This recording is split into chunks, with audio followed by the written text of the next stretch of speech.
그러면 지금 말씀하신 것처럼 정말 저도 뉴스에서 많이 보기도 하지만 낯선 게 기자들에 대한 그리고 뭐 뉴스에 대한 압수수색, 기자들에 대한 고소고발. 이 윤 정권하에 지금 고발된 언론사 기자는 어느 정도 있는 겁니까? YTN 같은 경우는 네. 제가 세봤는데 이게 대표이사부터 뭐 보도국장, 보도제작국장, 부장까지 다 걸기 때문에 수로 따지면 한 18명 정도 돼요. 근데 YTN만 해도 그런데 이제 실질적으로 수사를 받는 사람 기자들은 네. 총 2건. 첫 번째는 방송사고 관련해서 명예훼손이라 그래서 3억 손배소 들어온 게 있고요. 네. 두 번째는 검증보도, 인사검증보도를 했거든요. 네. 부인이 인사청탁과 함께 2천만 원 받았다가 다음날 바로 돌려줬다고 했는데 그 브로커가 YTN에 전화해서는 전날 안 돌려받은 거 아니고 2달 뒤에 받았다라고 한 그런 내용을 보도했더니 악의적이다라고 해서 5억 하고 또 고소하고요, 명예훼손으로. 네. 그래서 경찰 조사 받고 뭐 그러고 있죠. 네. 이게 여기 보니까 검찰 놀이터가 된 한국 언론 뭐 이런데 네. 사실 대한민국 자체가 검찰 놀이터가 된 것 같고요. MBC 같은 경우는 압수수색 들어왔잖아요. 그래서 네. 저희도 압수수색을 경찰에 한번 압수수색 영장을 신청한 적이 있어요. 네. 근데 그런 압수수색 영장 신청도 진짜 거의 처음 보는 것 같아요. 방송 사고를 빌미로 네. 경찰이 압수수색을 한다고 한 거라서 그 압수수색하는 검찰의 수사의 근거는 뭡니까? 뭘 잘못했기에 뉴스룸을 뭐 기자들을 압수수색하는 거예요? 지금은 명예훼손이 누구의 많이 걸리죠. 명예훼손이요? 우리 지금은 일단 대통령에 대한 대통령에 명예를 훼손했다라고 해서 그 뉴스타파 보도 이후에 네. 그 관련한 내용들을 쭉 하면서 압수수색 대상을 넓혀가고 있는 거고 네. MBC 같은 경우 예전에 이제 한동훈 장관의 인사청문 보고서를 뭐 외부의 다른 언론사에 유출했다는 혐의를 네. 갖고 해당 기자의 뭐 집 사무실 그래서 네. 회사까지 이제 MBC까지 와서 이걸 압수수색하겠다라고 하면서 한참 대치를 했던 상황들이 있었고요. 네. 그럼 뉴스룸은 압수수색 당한 겁니까? MBC는?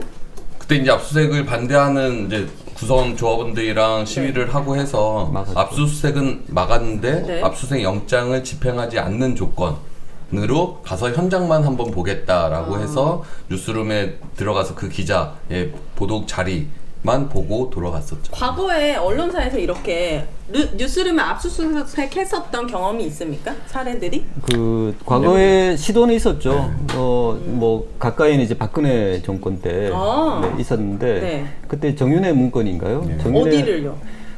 그때가 세계일보였을 겁니다. 아마 정윤회 문건을 이제 입수를 해서 네. 그것을 바탕으로 해서 국정농단 보도를 아마 세계일보가 냈던 것 같아요. 그래서 아마 청와대가 명예훼손으로 이제 압수수색 계획을 잡았던 걸 아는데 여론이 이런 소문이 나고 이러니까 여론이 너무 안 좋은 거예요. 그래서 압수수색을 중단하고 뭘 했냐면 세무조사를 대신했습니다. 대신에. 그러니까 이게 당시만 해도 우리가 그때도 되게 권위주의 정권이다 이렇게 했는데도 여론이 안 좋으면 안 했던 거예요. 근데 지금은 이제 여론과 상관이 없는 거죠. 네, 상관없어 보입니다. 자, 그렇다라고 한다면 저는 진짜 궁금한 게 대통령의 명예훼손, 대선 허위보도 의혹 관련해서 보니까 언론 기자 압수수색 현황들이 쭉 나와 있어요. 대통령이 당선이 됐잖아요, 본인이. 그리고 나서 이게 후보 시절에 있었던 일들인 거잖아요. 사실 만약에 대통령의 당선을 못해서 뭔가 억울함이 있어서 막 이렇게라도 하면은 저는 좀 이해가 될 것 같아요. 이런 허위 보도들 때문에 내가 당선이 못해서 뭔가. 근데 지금은 당선이 이미 된 상황인데 과거에 이 보도 의혹들로 보도가 의혹이 있다 하면서 이렇게 언론들을 명예훼손의 이유로 압수수색하고 이렇게 하는 이유는 뭡니까? 저 개인적인 생각인데 네. 저는 지지율이 낮기 때문이라고 생각을 해요. 그러니까 끌어올리기 위해서 지지율을 올리려고? 그러니까 더 이상 지지율이 내려가는 이유가 아마 언론의 보도라고 생각을 하지 않았을까요? 그러니까 처음부터 윤석열 정부의 지지율은 30%대였고 최고로 낮을 때 27%, 그다음에 지금도 계속 30%에 머물고 있는데 네. 아마 그거는 자기를 욕하는 언론사들 때문이라고 생각을 하기 때문에, 그리고 또 총선도 앞두고 있고 하니까 언론을 좀 뭔가 좀 길들이고 싶고 자기한테 그래서 유리한 보도를 하고 지지율이 싶어서. 낮은 게 가장 큰 문제가 아닐까라고 저는 솔직히 개인적으로 생각을 합니다. 여러분들 어떻게 생각하세요? 지지율이 왜 낮는지에 대한 생각은 안 합니까? 그러니까요. 그 생각은 할 수가 지지율이 없는 왜 거고. 낮은지 생각해서 그거를 수정을 해야 되는데 그게 아니라 자기가 잘 할 수 있는 것을 선택을 하는 것 같아요. 그러니까 허위 보도라는 것도 검찰이 지금 내세우는 프레임이고요. 이게 사실 허위인지 아닌지는 이제 따져봐야 되는데 그 과정에서 이거를 뭔가 의도를 갖고 음모를 갖고 공작을 한 것처럼 이렇게 프레임을 씌워서 압수수색 범위를 엄청 넓히고 있는 게 사실 좀 문제인 것 같아요. 그래서 네. 이게 사실 언론사에 대한 압수수색 자체가 뭐 언론사도 어떤 현행법을 피해갈 수는 없겠지만 언론사 안에는 수많은 취재원들의 정보가 있고 언론사 기자들은 취재원 정보를 보호해야 되는 의무들이 있단 말이에요. 직업윤리상. 근데 그런 것들이 이런 압수수색이 계속 되다 보면 그런 것들에 대한 언론에 대한 신뢰 이런 것들도 떨어질 수밖에 없고 네. 그러니까 저희가 마음 놓고 취재할 수 있는 것도 제한이 될 수밖에 없고 그래서 그런 부분이 되게 좀 심각한 전 문제인 것 제일 같아요. 화나는 게 뭔지 아십니까? 윤석열 정부가 처음에 와서 용산으로 이전을 했잖아요. 네, 그리고 네. 기자들과 되게 스킨십을 많이 하겠다. 김치찌개 직접 끓여주겠다. 그렇게 했는데 도어 스태핑도 이제 더 이상 하지 않고 기자들 만나기는커녕 오히려 압수수색을 하고 있잖아요. 저는 솔직히 되게 충격적이었던 게 뉴스룸을 압수수색하겠다고 했는데 그때 9시 뉴스인가? MBC 앵커가 자기가 입사한 이래 처음 보는 광경이라고 얘기를 했었어요. 저는 이게 도대체 과연 정말 대한민국이 정말 선진국인가?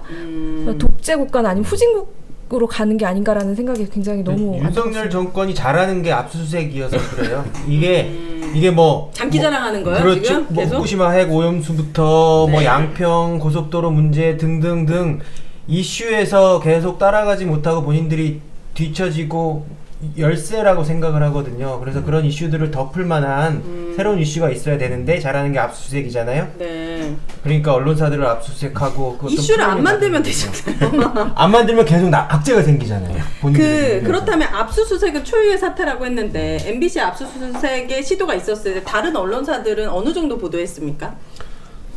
저는 이 건만 놓고 보더라도 네. 대동소이했어요. 그 당시에 이 보도 자체가 대선을 앞두고 매우 센세이션한 이슈임에는 분명했고, 네. 뉴스타파. 네, 그래서 이거는 특정 언론사가 보도했던 그 아젠다가 아니고, 네. 심지어 뭐 지금 종편의 보수 채널이라고 하는 뭐 TV조선 같은 데도 보십시오. 양이 많았으면 많았지 덜하지는 않은 보도를 했단 말이죠. 그러면 자, 왜 똑같은 잣대를 안 들이게 되는 겁니까? 그러면 TV조선에도 압수수색 들어가고 네. 해야죠. 그러지 않잖아요. 그 자체가 특정 언론에 대한 그냥 길들이기로 들어오는 거고, 네. 저는 조금 더 좀 예민한 문제일 수는 있지만 검찰이라는 조직 자체가 사실 취재 대상으로는 매우 폐쇄적인 곳이지 않습니까? 이 수사의 기밀이라든지 이런 것들이 또 여러 가지 범죄 사실의 공표 이런 부분들이 제한적이기 때문에 사실 그 검사들의 입 혹은 내부의 딥스롯에 의존할 수밖에 없는 구조인데, 그러다 보니까 이게 사실은 전원 보도들이 많지 않습니까? 실제로 법조에서 나오는 기사들을 보면. 그러니까 이거는 아마 검사 출신 윤석열이 볼 때는, 대통령이 볼 때는 아니 이게 뭐 내 입에서 불러주는 대로만 받아 쓰면 되는 거지, 이게 무슨 언론의 자유라든지 이런 것들에 대한 인식의 차 이런 것들이 또 굉장한 괴리가 있지 않나 이런 생각들도 좀 들긴 해요. 그 질문을 이제 저는 종종 어떤 질문들은 좀 다르게 해야 된다 생각이 드는데, 왜 보도를 하지 않았을까 보다도 보도를 하지 않은 것을 안 할 걸 몰랐을까라는 것들이 질문이 돼야 될 것 같아요. 보도하지 않을 그러니까 걸. 압수수색을 해도 많은 언론이 보도하지 않을 것이라는 전제하에 한다는 것이죠. 윤석열 정부 하에서는요? 어떤 특정 권력은 이제 더 그런 것들이 확신이 있을 수 있고, 어떤 권력은 그러지 않을 수도 있죠. 근데 지금 권력은 그런 확신이 더 큰 것 있구나. 같아요. 네. 왜냐하면은 일단 언론 뉴스룸에 대한 압수수색은 금도라는 게 있잖아요. 금도거든요. 민주주의사에서 금도의 바로 방점이 언론사에 대한 탄압이거든요. 네. 근데 그게 이제 뭐 검열까지는 저희가 어떤 정도로 수용을 할 수 있다고 하더라도 네. 이게 압수수색은 그 금도를 넘어도 한참 넘어선 것입니다. 이걸 할 수 있는 것은 네. 해도 될 수 있다는 어떤 믿음이 있다는 것이죠. 저는 권력이라는 것이 현실화되기 위해서는 어떤 조건들에 대한 믿음이 있어야 된다고 생각을 해요. 압수수색을 해도 된다는 믿음이 있다는 것이죠. 그것이 보도를 하지 않거나 네. 보도를 왜곡할 것이다라는 믿음이 있다는 거죠. 그 그래서 믿음을 깨려면 어떻게 해야 되는 거예요, 길리님? 이렇게 훅 안 들어오시면 돼요. 아, 그럼 근데 너무 새로운 시각이네요. 아, 당연히 다른 언론에서는 막 다 들고 일어나고 이게 엄청난 금도임에도 불구하고 웬만하면 그렇죠. 조용할 것이다라는 네. 믿음이 있었군요. 그게 없으면은 할 수가 없는 것이죠. 어, 부당한 권력을 만드는 시스템에 대한 안정에 대한 믿음이 있어야 돼요. 이제 그것이 없다면은 부당한 권력은 작동하지 않는 것이죠. 저는 솔직히 언론, 그러니까 압수수색, 뭐 기자들 고소 고발은 그렇다 쳐요. 근데 그게 굉장히 선택적이라는 거예요. 그러면 똑같은 조건으로 똑같은 잣대로? 똑같은 잣대로 모든 방송사에 똑같은 잣대를 들이대야 되는데 자기들이 비기 싫고 보기 싫고 그런 데는만 조사를 한다는 거죠.